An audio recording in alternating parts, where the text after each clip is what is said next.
I've had the opportunity to collaborate with some really good companies since starting my YouTube channel.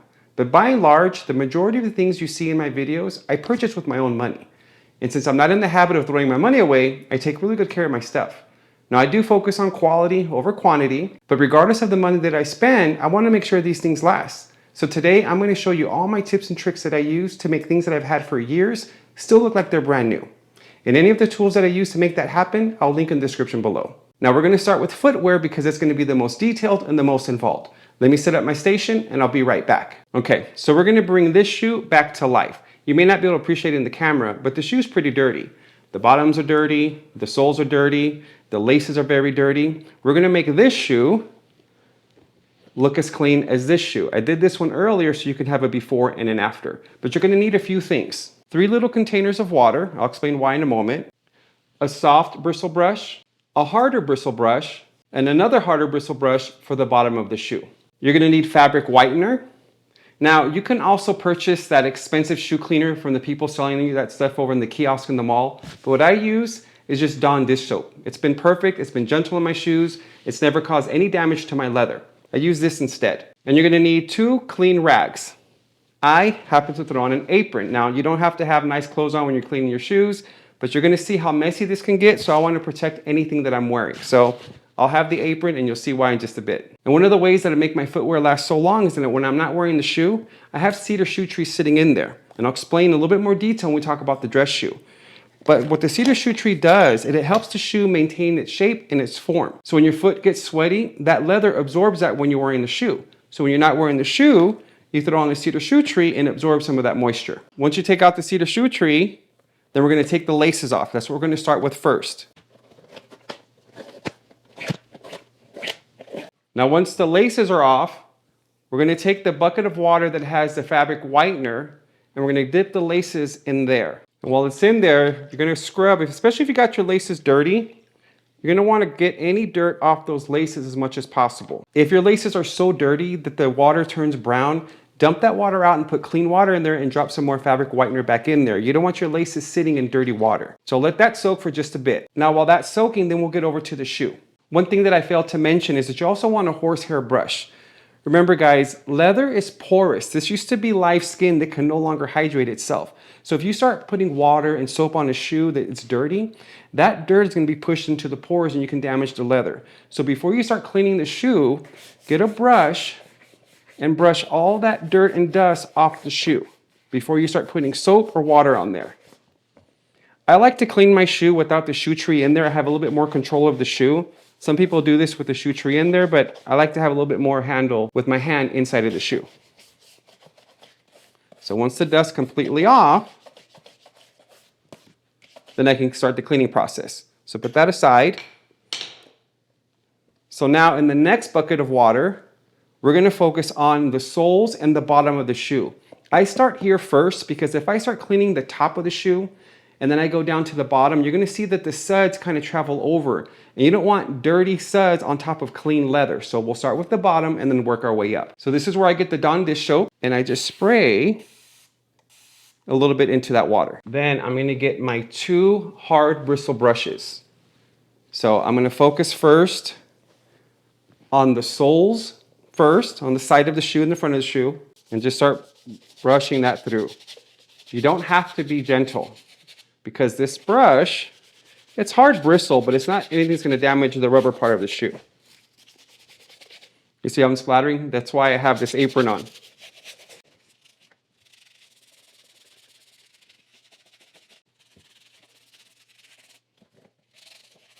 As you can see, some of the suds get over on the leather. And that's what we want to avoid. That's fine for now because we haven't cleaned the top. But you don't want to clean the leather and then have those dirty suds get on there. So now the first rag, we're going to wipe that down. So kind of inspect the shoe. You can see there's a little bit more dirt here. So I'm going to get that more. If I'm going to take the time to clean the shoe, I don't want to have to fix it.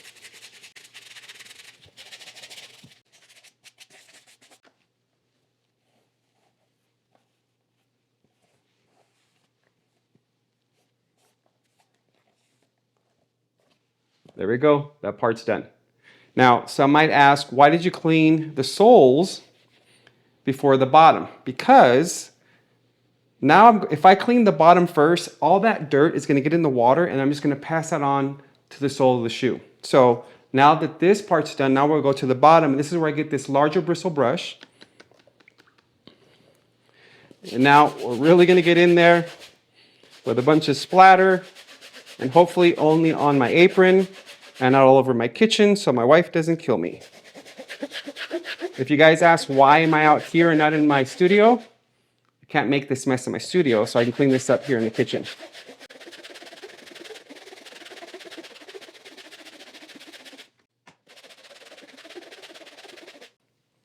All right. So with this same rag that we clean the soles, now we get to the bottoms. See the suds that came up on the leather?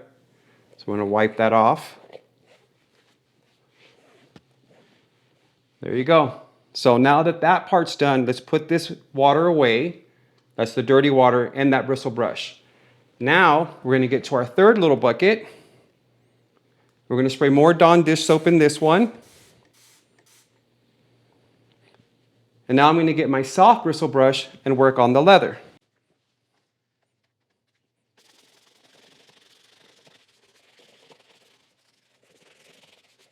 You don't have to be gentle here either. These bristles are really soft. You're not going to damage the leather in any way.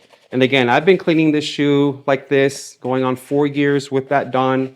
No issues. If you guys want to invest in those shoe cleaners, feel free. It's just kind of pricey and kind of needless because this does a great job. So I don't need to do this a ton because I clean my shoes pretty frequently and I wipe them down after each wear. All right, so now we're going to get the other clean towel. Don't use the same towel you wipe the bottom of your shoe with. And now we're going to clean and wipe off the soap from the leather. There you go. So a few more steps to go, but already looking like a brand new shoe. The creases, I don't want to get rid of. That's the natural fold of the leather, but we want to get rid of any dirt within the creases, which we did with that cleaning. So next step. Now we put that water away. So now we're going to relace the shoe. So this shoelace, making sure that it's completely clean. When I dry it, I'm going to squinge all the water out, all the way through. And then I'm going to hang this over my shower curtain for 24 hours. I don't throw these in the dryer either. So I let this hang dry. And the next day, when both the shoe and the lace is clean, then I relace the shoe. But fast forward 24 hours. The shoe's nice and clean now. And this is what it looks like. Brand new shoe. Again, I'm going on 4 years with these Reed sneakers from Beckett Semanon. Beautiful quality leather, breathes great as long as you take care of it and treat it. This is what it'll end up like if you take care of your shoe. So that's the sneaker. But there's another form of footwear we really need to take care of, and that's when we're talking about our dress shoes, our Oxfords or our loafers. So let's go on to that step. Okay, so let's move on to the dress shoe now. I'm going to show you how to make this shoe on the right. You can see it's a little bit duller. Look bright and shine and refreshed like this shoe.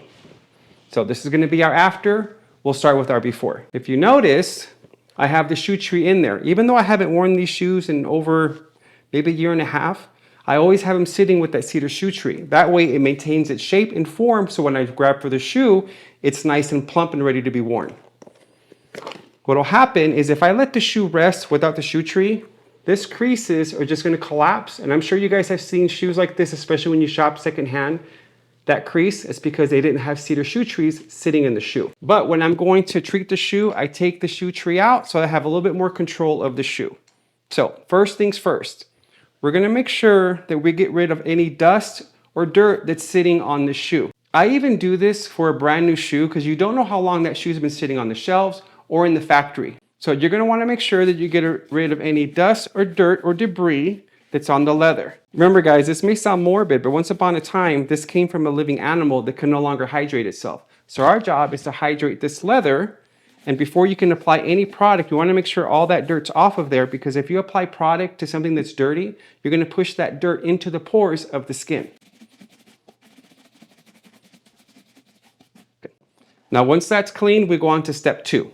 So step 2, you have some options. You can either use a leather balm or you can use mink oil. For today, I'm going to use a leather balm on my shoes and the mink oil on some other leather products that I'm going to go over with you in a moment. So you can also use this soft hair brush to apply it. You're going to need 2 rags. And then at the end, we're going to apply this clear wax as an added protective layer to the leather. Kind of like when you're washing your car and you want to have extra layer of protection on the paint, you wax the car. That's the same concept with this and your leather. And the goal, remember, is to make this shoe look like this shoe. And you just have to have just a dab. You don't need to overdo this because this brush is going to help push that through. That's the amount that you need. Then we're going to massage that through the entire shoe. All the way around. And don't worry about some of the debris that builds up. We're going to get that up and off on step 3. You just want to get this completely moisturized.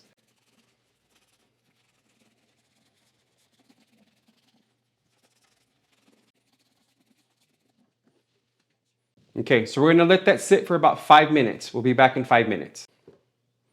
Okay, so you're going to see that the shoe looks very dull. That's from the leather balm. You're going to get your horsehair brush, and we're going to start getting all of that excess lotion and balm off of the shoe. We're actually kind of massaging it into the shoe. And we're getting rid of any extra debris that builds up in the creases and the broguing of the shoe. So it's already starting to have a different of a shine, and that's without the shine. That's just the leather balm. That is what's protecting and moisturizing the leather so that it breathes.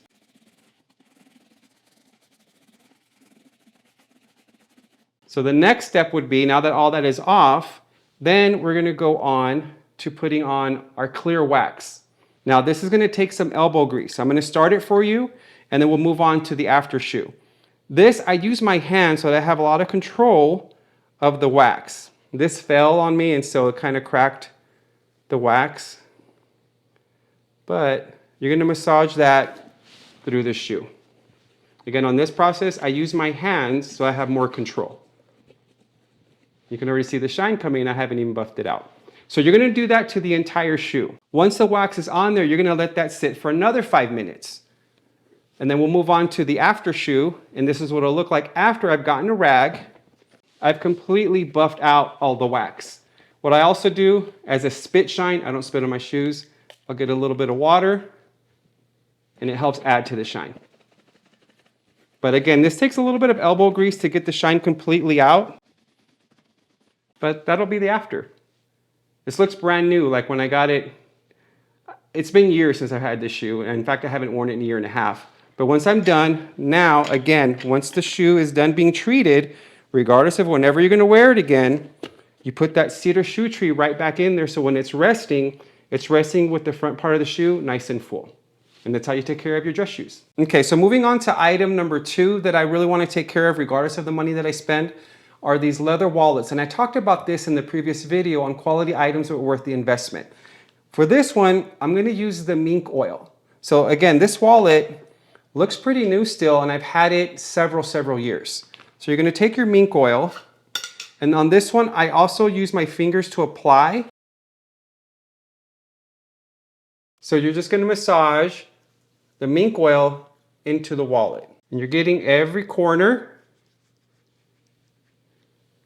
This is also moisturizing the leather and bringing it back to life. You can already see that it has a little bit of a shine to it. The next few items that I'm going to be showing you guys with the leather is kind of easier treats. It's not as detailed as the shoes, but just as equally important.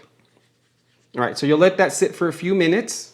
And after about 5 minutes, then you'll start wiping off any excess. And I use the same rag that I use for the top of my shoes. And it's nice and malleable, it's soft. Brand new wallet.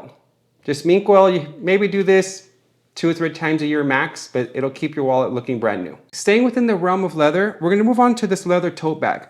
This is high quality pebbled leather. This bag is from Quince. Now these bags are usually $300.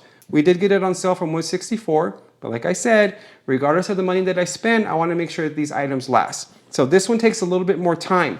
What I recommend when you're going with a big product like this apply the mink oil or any product that you're trying to apply to a section that isn't visible. That way, if you don't like how it looks, you stop right there. But I've already done this to this entire bag, so I'm only going to show you a little corner. What you'll do is you'll go into the inside portion of the bag, and then you'll apply the mink oil. You see how it's creating a little bit of a shine there? That's going to dry up. So you're going to do this process through the entire bag. You're going to massage that mink oil all the way through. This is going to take a little bit of time. It's not as involved as the shoes because it's just one step. It's just going to take longer if you have a briefcase that's bigger or a bag that's bigger like this. So you'll massage the mink oil all the way through. Once it's completely in there and sealed, then when it dries, the next step is you're going to go back to your leather protector, which creates a little bit more of protection against rain. So again, I always recommend apply on the inside of the portion of whatever you're doing it to. And it's going to show a shine, but that dries up very quickly. So you're going to spray this on the entire bag and you let it sit and dry. Another thing that I do with my tote bags or any kind of book bag or luggage is when I'm not using it, I stuff it with either towels or sheets. That way it maintains its shape. Because the last thing you want to do is treat the leather. You don't put this in there and then it rests plopped over like that. So you want to maintain the shape of the bag, briefcase, whatever you do, whatever you use. And that way when it's resting in my closet, it's resting nice and straight like this. So easy, a little bit of work as far as time, but an easy treat. You can make this bag last you for years. Now for your leather belts. For a quality leather belt, you want to make sure that you're also treating the leather. So when I get a new belt, you'll see that it has a little bit of these creases right here. Same thing, you're going to want to apply the mink oil also to the belt, especially in the areas where there's a lot of fold, where the loops are and the holes for the belt. And then just remove any excess. But that just allows the leather to breathe.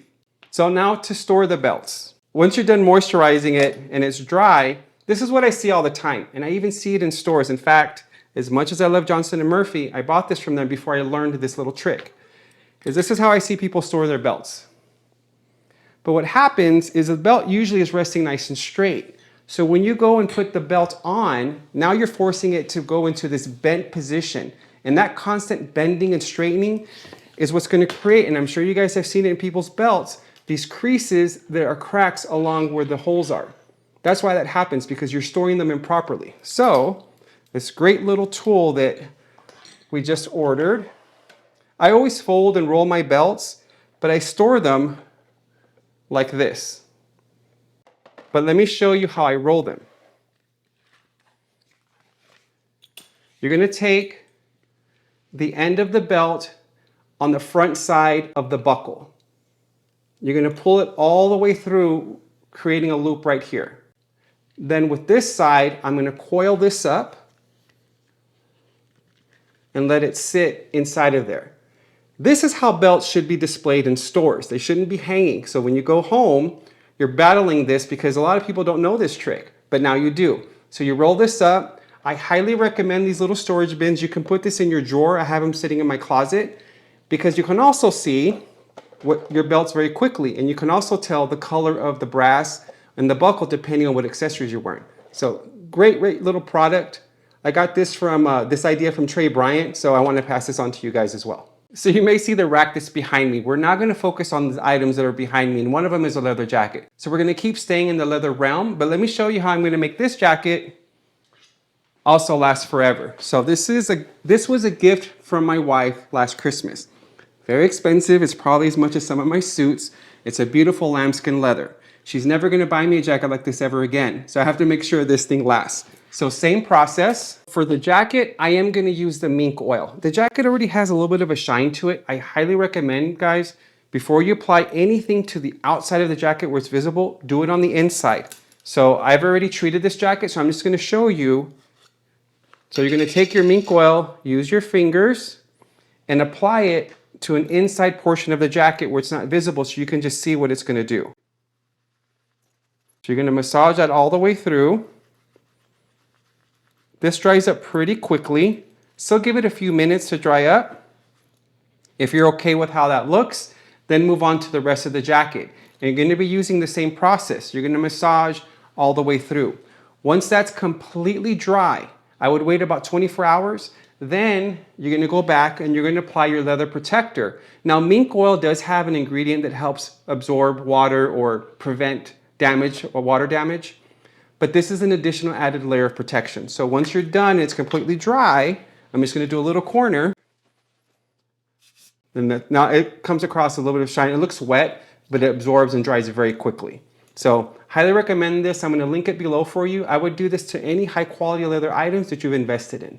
So leather protector, your mink oil, and what you'll notice also in this jacket is that I don't have it sitting on any wire hangers. But in addition to it being a wooden hanger, it also has rounded shoulders to create the shoulder of the jacket, because you don't want to have like really sharp peaked hangers, because it creates a little bit of a peak to even your jackets because of the weight of the jacket. It's very comfortable, but it has some weight to it. So I store this jacket on this wooden hanger, and it creates a little bit of a bulbous on the shoulder there. So that's how I store the jacket. Now we can finally move away from leathers. Now we're going to talk about how I take care of my suits, my sport coats, and my knitwear. My suits are always hanging on a hanger. That's the hanger that is helping maintain the shape of the shoulder. When you find suits in these stores, especially these off-the-rack suits, the hangers are usually very pointy, and that's going to mess with the shape of the fabric, especially if it's a suit that's been sitting on the rack for a long time. So when you're storing your jackets, you always store it with the hanger that has that round bulbous on there. Another thing that I don't do, if ever, I don't take my suits to the cleaners. It is rare that I take any of my clothes to the dry cleaners. Let's say we went out to dinner and we're at a cigar bar and I get some of that scent on my jacket. I'm not gonna run and take it to the cleaners. What I do is when I get home, I spray this linen fabric spray. It smells great, it smells like rain. You spray it on the fabric, you let it dry, and if I have any wrinkles that I'm not comfortable with, then I'm gonna steam that. I'm gonna show you how I use my steamer on my next product.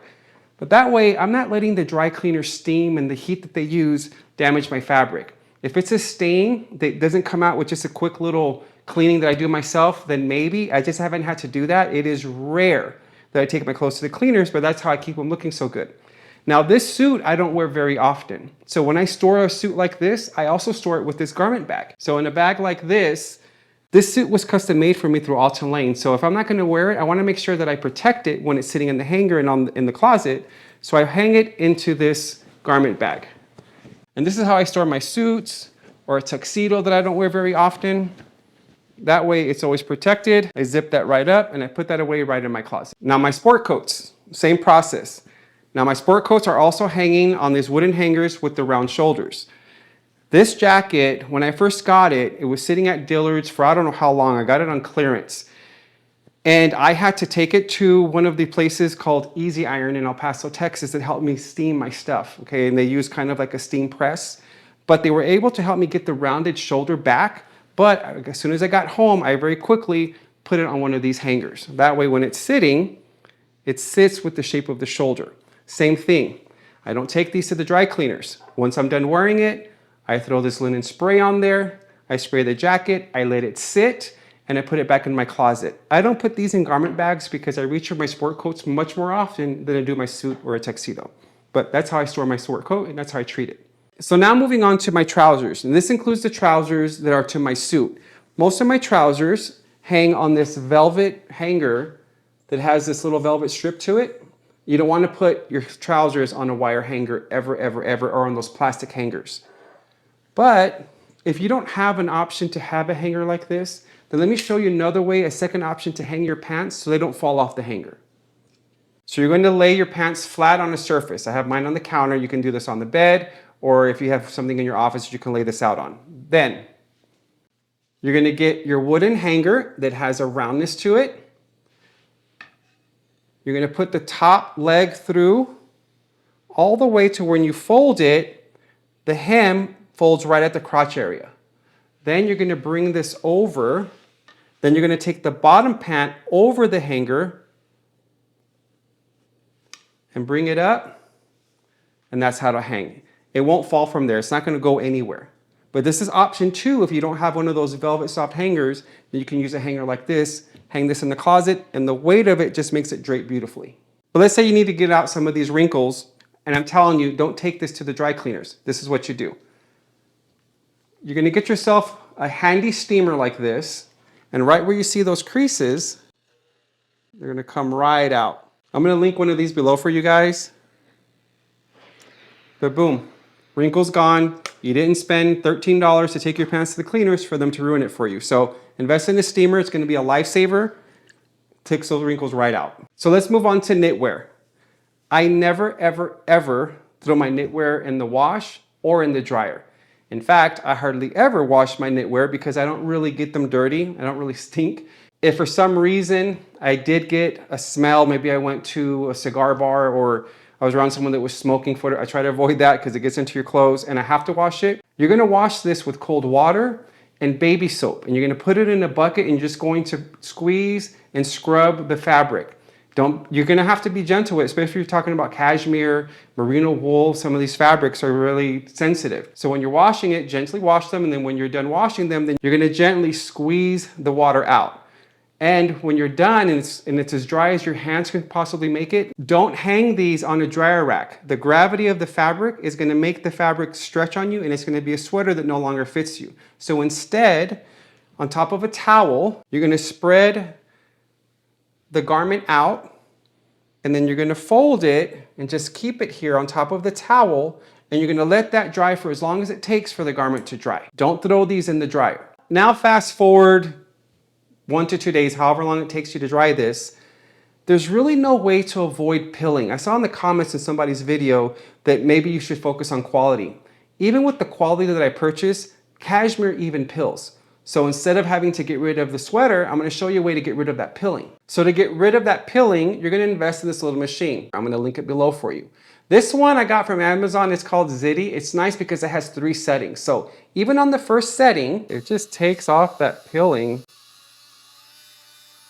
I'm just gonna do a portion of it so you can see the difference. It doesn't pull on the fabric, it doesn't tear it. But there you go. You're gonna have to do that every once in a while, especially if you're not wearing your sweaters very often and they're sitting in your closet, they're gonna pill. So don't fret about it. This is just one way that's gonna be able to help protect that fabric and get rid of that pilling. Now, storing your knitwear. Ideally, you wanna be able to fold it, but I have a lot of sweaters and I only have so much closet space. But I wanna show you how you should fold your sweaters to put them away. That's gonna help prevent hanging your sweater and getting those little peaks right at the shoulder. So 2 things. First, you're gonna wanna fold inward and you're gonna bring the sleeve in. Try to line this up straight. This is kind of how this should be presented to you in the stores. And you're gonna fold the other side, try to line it up evenly. Then you're gonna bring in the other sleeve, and we're gonna do 2 folds here. Right to the middle, right to the other side, and then you're gonna store it like that. Now, let's say that you have limited closet space, like I do. Then I wanna show you another way to store your sweaters that doesn't have the sweater hanging on the hanger, creating this peak on the shoulder. It drives me crazy when I walk into a store and they have their knitwear hanging on hangers because it takes a long time to get that out. So let me show you another tip. So first, you're gonna fold your sweater in half. Try to line it up as much as possible. Then you're gonna take a hanger and we're gonna get this corner part. This is what we're gonna work with the most. You're gonna line it right at the middle of the sweater, kind of catty-cornered. The sleeve's gonna go over this part. The bottom of the sweater is gonna go on the other side. You're gonna pull it up and it's gonna hang just like this.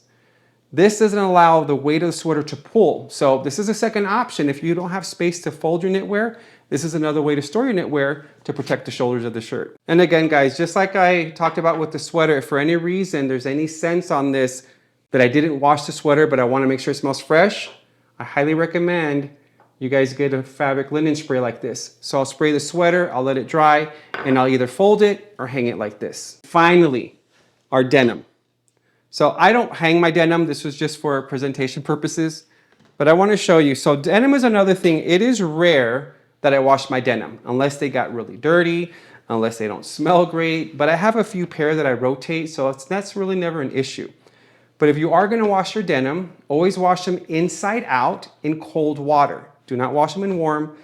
And unless it's selvage denim and you're supposed to kind of shrink that down to your size, don't throw them in the dryer. So wash them inside out and let these sit on a drying rack. I also steam my denim because I don't want to damage the fabric with constantly putting hot onto the denim. But when it's time to fold them, let me show you how I fold my denim to put it away to create more space. And it also helps minimize wrinkles when I have them stored away. So you're going to take one leg and fold it right up to the back pocket. The other leg folds up to the other back pocket. Okay, try to line it up. You have one more fold here to the back pocket, another fold to the back pocket, fold it in half, and boom. So nice and organized. My jeans are stored in my closet by color, by brand, and I haven't put away like this so they're not wrinkled when I pull them out. If they are, I steam them and they're ready to wear. That's it, guys. In the last video, I told you the quality items that are worth the investment, but I promised you I was going to show you how to take care of your investment. Let me know if you have any questions, if there's any tips that I missed or that you do that I don't know about. I'd love to hear them in the comments. Thanks again, and see you in the next one.